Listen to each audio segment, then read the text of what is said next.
नमस्कार। आशा करता हूँ आप ठीक होंगे। तो ना जाने ही हमने आपको इस चैनल पर कितनी सीरियल किलर की कहानी और बैंक रॉबरी और अलग अलग तरह की कहानी सुनाई है, पर आज की कहानी कुछ अलग है। आज की कहानी है ओनर किलिंग के ऊपर। ओनर किलिंग, अपनी इज्जत के लिए किसी का मर्डर करना, उसे ओनर किलिंग कहा जाता है। तो कहानी शुरू होती है। व्हाट्सएप पर तेजी से एक पोस्ट वायरल हो रही थी। इस पोस्ट में एक आदमी एक लड़की का कटा हुआ सिर लेकर पोस्ट करते हुए नजर आ रहा था। यह पोस्ट महाराष्ट्र के औरंगाबाद जिले से थी।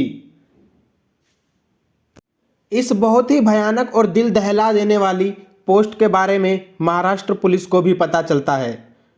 पुलिस इस पोस्ट और इस खतरनाक मुजरिम के पीछे छानबीन शुरू करने ही जा रही थी कि तभी वह मुजरिम खुद ब खुद अपने आप को पुलिस के हवाले कर देता है। पर उस शख्स के चेहरे पर किसी भी तरह की परेशानी नजर नहीं आ रही थी। कौन था वो शख्स और क्यों किया था उसने ऐसा खून, और खुद ब खुद पुलिस को क्यों किया था हवाले। इस मामले की शुरुआत होती है महाराष्ट्र के गोरेगांव से। गोरेगांव के एक छोटे से घर में कीर्ति थोरे अपने माता पिता और भाई के साथ रहती थी। पिता संजय एक किसान थे और भाई भी पिता की खेतीबाड़ी में मदद किया करता था, जिसका नाम था संकेत। संकेत स्कूल में पढ़ता था और वो 17 साल का था। वहीं कीर्ति उससे उम्र में सिर्फ 2 साल बड़ी थी और वो कॉलेज में पढ़ती थी। उनका परिवार सभी तरह से संपन्न था और वो बहुत मिलजुल कर प्यार से रहते थे। दूसरी तरफ गोरेगांव से 4 किलोमीटर दूर पर लाड गांव में भी एक परिवार रहता था, जो कि कीर्ति के ही परिवार के जैसे किसान थे और उनके जितने संपन्न नहीं थे। उस परिवार में एक 23 साल का लड़का था, जिसका नाम कैलाश प्रजापति था, जो कि उसी कॉलेज में जाता था जिसमें कीर्ति थोरे जाती थी। कीर्ति थोरे और कैलाश की मुलाकात कॉलेज में हुई और यह मुलाकात थोड़े ही दिनों में प्यार में बदल गई। कीर्ति और कैलाश के प्यार के चर्चे कॉलेज में होने लगे थे। पर फिर एक दिन जून 2011 को कीर्ति के गायब होने की खबर आई।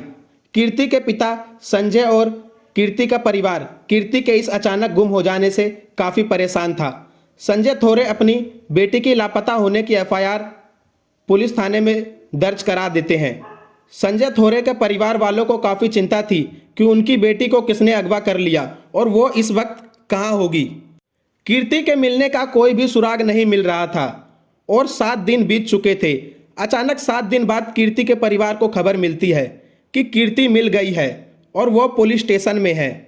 फिर पूरा परिवार पुलिस स्टेशन जाता है।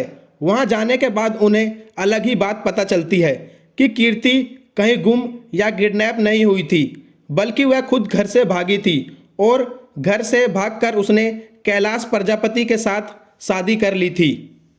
इस बात से कीर्ति के पिता संजय थोरे काफ़ी दुख में थे। उनका सर शर्म से झुक चुका था। फिर इस खबर के आने के बाद संजय थोरे के भी गायब होने की खबर आई। एक बार फिर कीर्ति के परिवार वालों पर चिंता के बादल छाने लगे थे कि संजय थोरे अब कहाँ गए।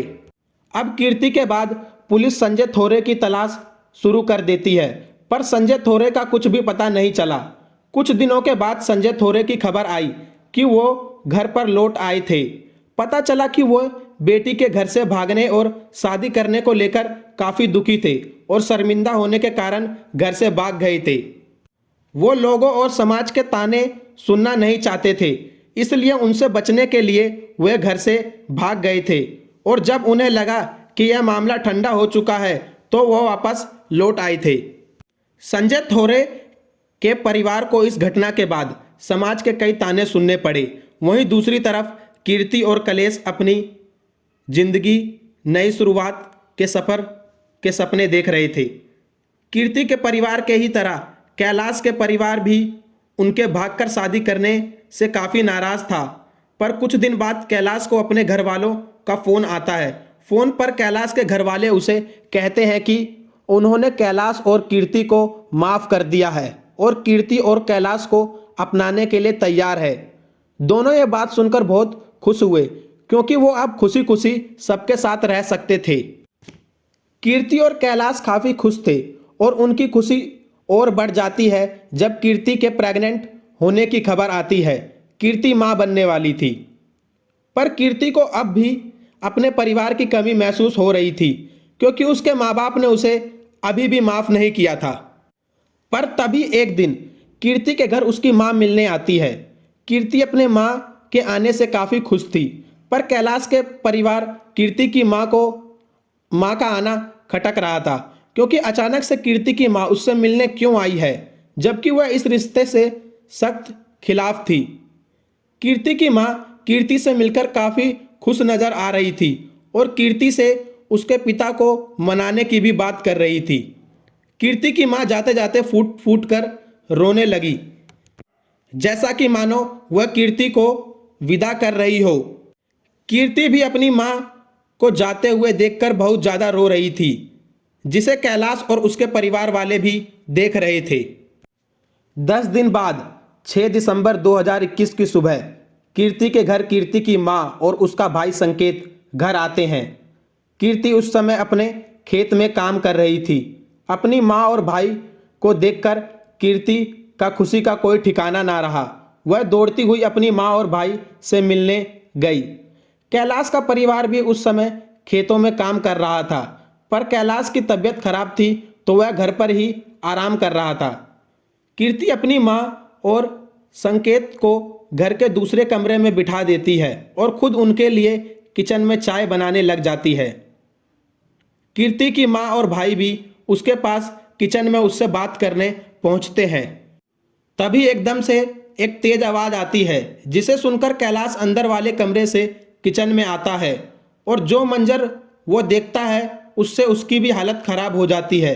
वो देखता है कि कीर्ति की मां ने एक तरफ से कीर्ति का पैर जोर से पकड़ा हुआ है और दूसरी तरफ उसका भाई संकेत हंसिए से लगातार कीर्ति की गर्दन पर वार किए जा रहा था।